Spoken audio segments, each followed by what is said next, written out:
Thank you for tuning in to Storytime with Red. Before we begin, please like this video and subscribe to our channel. We truly appreciate each and every one of you. Let us know where you're watching from in the comments. We'd love to hear from you. My name is Gavin Cross, and I once believed that my marriage was built to last. That belief shattered in the most unexpected way, because of something so small, so subtle, that most people wouldn't notice. The absence of a tan line where her wedding ring should have been. It all started when Arya, my wife of 15 years, returned from what was supposed to be a bonding vacation in Portugal with her sister. She came home glowing, her skin sun-kissed, her hair effortlessly tousled from the sea breeze, our kids in her arms. On the surface, everything looked perfect, but when I hugged her, something didn't feel right. She gave me a smile that felt too rehearsed, her eyes twinkling, but not with joy. It was the kind of sparkle that hides secrets. I told myself not to overthink, but deep down, I felt a pit open in my stomach. That night, after we tucked the kids into bed, Arya pulled me into our room like we were newlyweds again. She wore a bikini, playfully telling me she brought a piece of the beach back with her. I laughed, pulled her close, kissed her like I had missed her every second. But when her bikini strap slipped off her shoulders, I noticed something strange, a smooth, even tint all over. No pale strip where her wedding ring used to be, not even the faintest outline. I didn't say anything then. I wanted to enjoy the night, pretend everything was okay. But when the lights went out, I lay there wide awake, staring at the ceiling, that small detail gnawing at my mind. Arya never took off her ring. She used to say it was part of her. What changed? Over the next few days, more pieces of the puzzle began falling into place. She was oddly possessive of her phone, clutching it like it held state secrets. She'd giggle at messages she wouldn't explain. She said things like, "I feel so free now," while folding laundry, her eyes somewhere far away. I caught her whispering with her sister about another spa weekend, but the way they spoke made my skin crawl. I needed to know the truth. I installed a keylogger on the family laptop, something I never imagined I'd do. It didn't take long before I found her secret. A new email account under the name Sterstero89, using our daughter's middle name as a password. What I found in that inbox took my breath away. Hundreds of emails back and forth between Arya and a man named Landon Pierce, a travel photographer she met in Portugal. At first, the messages were friendly, compliments, jokes about cameras, but soon they were sharing fantasies, making plans to meet again. She called him darling. They joked about moving in together.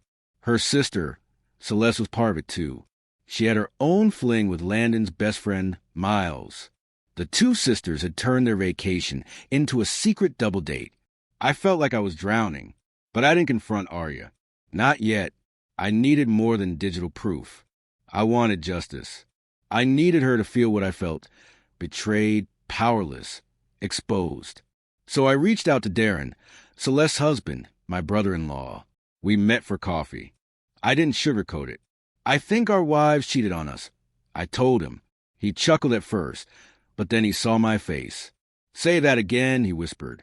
I showed him the emails, the photos, the future weekend plans disguised as a spa getaway. His hands shook. "You have proof?" he asked. I nodded. That night, I stared at the photo on our nightstand. Our wedding day. Her eyes full of love. I remembered our vows. The day our daughter took her first steps. The Christmases, the anniversaries. Then I looked at Arya, sleeping beside me like nothing was wrong. That's when I made up my mind. Darren and I decided not to yell, not to fight, not to cry. We would plan our revenge carefully. Let them walk into it blind. We created a fake itinerary for the spa weekend, booked real hotel rooms. But under our control, we hired a private investigator, Simon Cray, to wire the rooms with hidden cameras, track their movements, and collect every shred of evidence. The final piece? Arya and Celeste's father, Walter. Years ago, he lost everything when their mother cheated. He agreed to help us quietly. He said nothing as we told him the plan, but the pain in his eyes said everything. He wanted the truth, and this time, he wanted the cheaters to face the consequences. By Friday, everything was ready. Arya and Celeste were practically glowing, packed and giddy. They kissed the kids goodbye like loving moms headed for retreat. Arya even wrapped her arms around me and said, "You always trust me, Gavin. That's what I love about you." I smiled, kissed her forehead. "Enjoy your weekend." As soon as they passed through airport security, I called Darren. "They're in the air," he responded. "Perfect. I'm at the hotel now. Cameras are live." We flew into Chicago the next day. Our cover was a tech expo. Walter came with us. He didn't talk much on the flight, just stared out the window, fists clenched. At the hotel, we met Simon in a private room. He showed us the live feed. Room 603, Arya and Landon. Room 605, Celeste and Miles. There they were, flirting, cuddling, sipping wine, touching each other like teenagers on a first date. No remorse. No shame. Walter didn't speak. He just stared, then quietly left the room. Darren asked, "Where'd he go?" "To pray," I said. "Or maybe to cry." That night, Simon gave us USB drives and thick folders. Inside, still images, chat logs, burner email screenshots, GPS data. And one photo I'll never forget, Arya taking off her wedding ring and tossing it onto the nightstand. That image seared itself into my memory. Walter came back late. His face was steel. "Tomorrow," he said, "we end this." The next day, while the women were out enjoying brunch with their lovers, Walter went downstairs and bought 3 plush toys and a pink gift bag. I didn't understand until I saw the tags. To Mommy from Ava, to Andy from Max. They weren't presents. They were emotional grenades. Walter had one more surprise. He brought the kids. "My daughters made this mess," he said. "Let them see the cost." At 1:13 p.m., Simon texted us, "Targets are back. Showtime." We gathered outside room 603. I turned to my son Eli. "Whatever happens, stay strong." He nodded. I knocked. "Housekeeping." No answer. I swiped the card. The door opened. Chaos erupted. Arya scrambled off the bed, barely wrapped in a sheet. Landon froze, shirtless, phone in hand. Behind me, Eli's voice cracked like lightning. "Mom, what are you doing?" Arya stared at me, wide-eyed. I didn't flinch. Walter stepped in behind me, holding up his phone, recording. A process server entered next and handed her an envelope. "You've been served." Arya stammered, "Gavin, please, this isn't..." I cut her off. "You threw away 15 years for a beach fling with a man who doesn't even know your middle name." Landon tried to step forward, but Walter shut him down with a glare. "You ruined your own family, and this is absolutely my business." I looked at Arya one last time. I hoped the tan was worth it. Then I walked out. We left that room like it was a funeral. Would you like a follow-up story showing what happened after the confrontation? The sobs and procession echoed behind us, but I didn't turn around. Not even when I heard her call my name. Not even when Eli clutched my hand and whispered, "Is Mommy not coming home?" "She made choices, son," I said softly. "Now we make ours." Down the hallway, Darren stood in front of room 605, his daughter Lena, only 7, holding a stuffed giraffe and a card she had drawn herself. I watched her little face light up as she whispered, "We're going to surprise Mommy, right?" Darren's jaw was so tight, I thought he might crack a tooth. He nodded and knocked. Celeste opened the door, wrapped in a towel, hair still damp. Her eyes widened. "Lena, where are you?" she called. But Lena was already running into the room, laughing. "Surprise!" Then she saw him, Miles shirtless, sitting on the edge of the bed. The silence that followed could have crushed the air out of the building. Celeste's face fell apart. "Darren, I can explain," she said quickly, but he didn't answer her, not right away. He looked at Miles and said in a low voice, "Get dressed. If you're still here in 10 seconds, I won't be responsible for what happens." Miles stammered, scrambling to cover himself while gathering his clothes. Celeste tried to stand between them. "Please, not in front of her." "You didn't care who saw when you were moaning someone else's name," Darren snapped. That's when Walter entered the room. "My granddaughter's first hotel memory," he said coldly, "will be of her mother cheating. That's what you've given her. Congratulations." Celeste looked like she'd been hit by something invisible and fatal. Then the process server stepped forward, handed her the envelope, and took a photo. "You've been served," he said before turning and walking away, vanishing like a ghost. Back in the suite, we regrouped. I sat on the edge of the bed while the kids quietly played, unaware that they were sitting in the middle of an emotional minefield. Walter stood by the window, watching the Chicago skyline. "I failed them," he said quietly. "No," I told him. "They failed you." He shook his head. "Their mother did this. She taught them that loyalty is optional, that love is leverage. I tried to undo that, but some scars are deeper than fathers." His voice cracked, and for the first time, I saw Walter cry. Not at his ex-wife's funeral, not during all the tough years, but now. That's when I knew the plan wasn't ending. It was just beginning. Back in Minneapolis, I filed for emergency custody of Eli and Josie. Arya tried to call me 33 times over 3 days. I didn't answer once. Her voicemails ranged from crying to screaming to pleading. I forwarded them all to my attorney. At school drop-offs, I noticed a shift.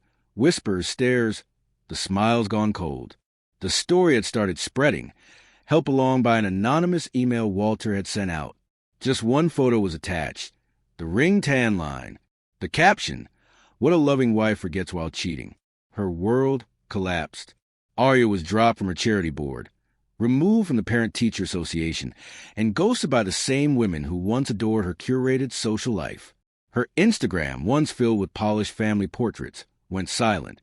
Then came the final blow. Walter changed his will.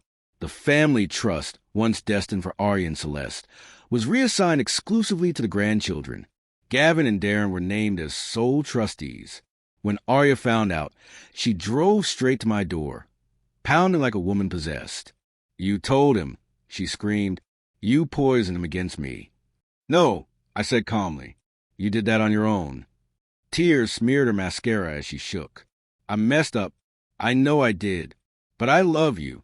I never stopped." I crossed my arms. "Then tell me his middle name." She blinked. "What?" "Landon." I said, "The man you loved so much, what's his middle name?" She looked stunned, empty, exposed. "You don't know, do you?"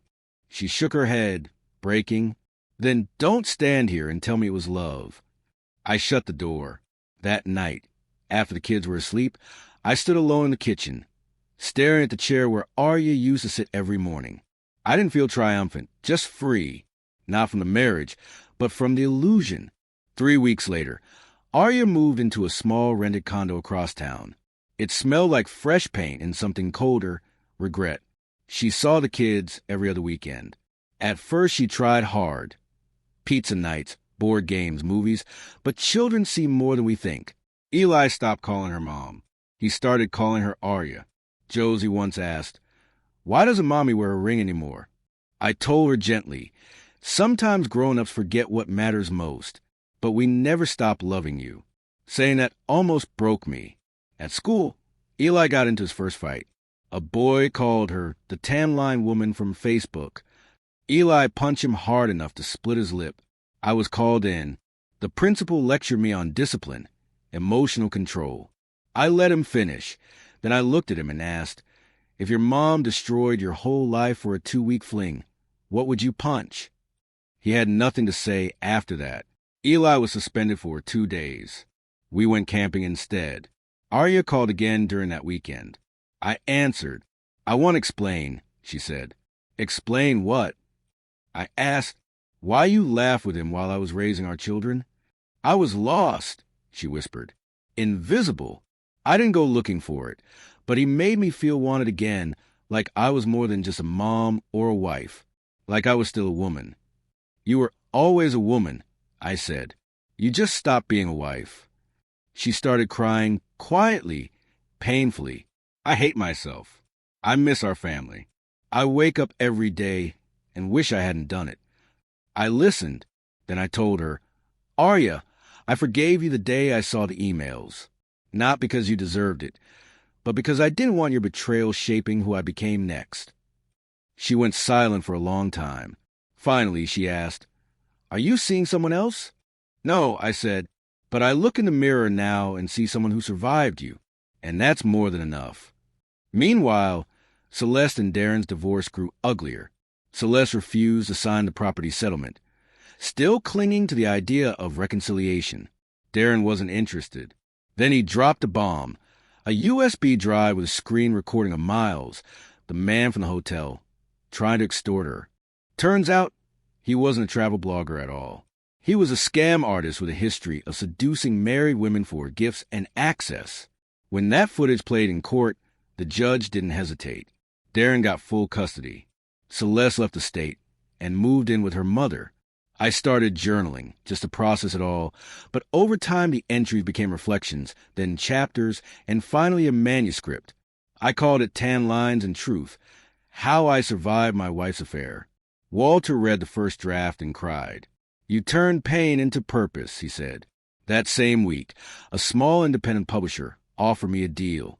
The book was raw, no sugarcoating, no melodrama, just honest moments, both humiliating and human. I didn't protect Arya's image, but I didn't destroy it either. I just told the truth. Then came the twist no one expected. Landon's wife filed a lawsuit against Arya. Defamation, emotional distress, professional damage. She'd lost her job, her marriage, her public life. Arya called me in a panic. "They're going to take everything," she sobbed. "I don't even have a lawyer." "Sell your condo," I told her. "Then maybe you'll understand what it feels like to lose a home." I hung up. I stayed civil for the kids. Emails about appointments, birthdays, school events. But that was it. Arya emailed me on our anniversary. 15 years ago today. I wore white. You cried when I walked down the aisle. Your hands shook. I didn't respond, because I remembered how easily she let those hands be replaced. But life, as it always does, moved on, and so did I. One afternoon at a cafe, I met someone not romantically, just a conversation. She was a widow. Her grief was different but familiar. "I envy you," she said gently. "Why?" I asked. "Because your pain has a villain. Mine doesn't. That makes healing harder." I thought about that for days. Maybe she was right. Maybe I was lucky in a way. Time passed. Life wasn't perfect, but it was peaceful. I made breakfast, handled school runs, read bedtime stories. No more lies. No more masks. Just truth and healing. One morning, Walter stopped by. He looked healthier, lighter. "I'm proud of how you handled all this," he said. "You broke the cycle. My daughters didn't, but you did." That meant more than he knew. A few weeks later, I saw Arya again at Eli's school concert. She looked smaller, diminished,